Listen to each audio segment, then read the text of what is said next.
உங்க அம்மா ஹார்லிக்ஸ் கொண்டு வர போயிருக்காங்க. எங்க வீட்டு ஆட்டுக்கறிங்க ஹார்லிக்ஸ்ங்க ரொம்ப டேஸ்டா இருக்குங்க. நீங்க டேஸ்ட் பண்ணி பாத்தீங்கன்னா அப்புறம் திருப்பி திருப்பி வந்துகிட்டே இருப்பீங்க.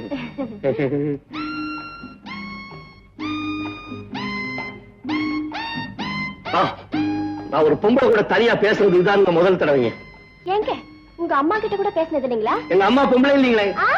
எங்க அம்மா அது ஒரு டைவர்ஸ் கேஸ பத்தி நான் திங்க் பண்ணிட்டு இருந்தாங்க.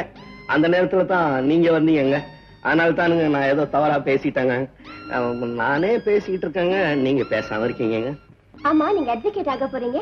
கேஸ்னு சொல்லி ஆண்களும் வருவாங்க, பெண்களும் வருவாங்க. இப்படி ஷை டைப்பா இருந்தா எப்படி? நான் சின்ன பிள்ளைல இருந்தே கொஞ்சம் ஷை டைப் தானுங்க. இப்பதாங்க எங்க அம்மா கரெக்ட் பண்ணிட்டு வராங்க.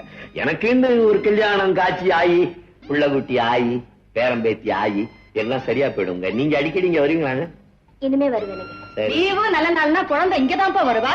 ஆனா உங்க அப்பாவுக்கு மட்டும் தெரிய